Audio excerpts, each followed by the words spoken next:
السلام عليكم ورحمة الله وبركاته نحمده ونصلي على رسوله الكريم أما بعد আমি মোহাম্মদ মামুন পঞ্চম শ্রেণী হিফজ বিভাগ এমসি মাদ্রাসা এন্ড স্কুল।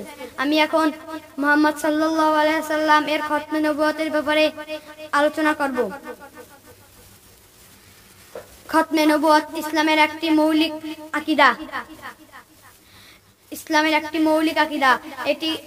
এটি কুরআন, হাদিস ও ইজমা কিয়াস দ্বারা প্রমাণিত হয়েছে।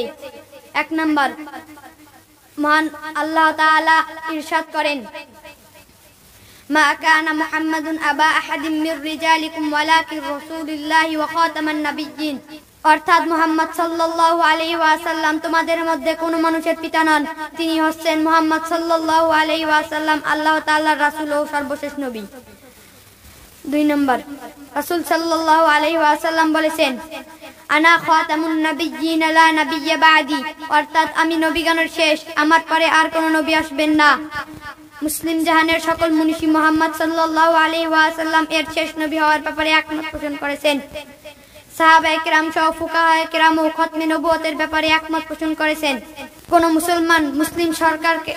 মুসলমান খতমে নবুয়তকে অস্বীকার করলে মুসলিম সরকার তাকে হত্যা করতে পারবে।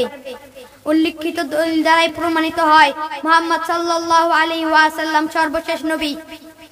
উপসংহার, সর্বশেষ কথা হলো মুহাম্মদ সাল্লাল্লাহু আলাইহি ওয়াসাল্লাম খাতামুন নাবিয়্যিন বা নবীগণের শেষ। এই কথায় বিশ্বাস স্থাপন করা ঈমানের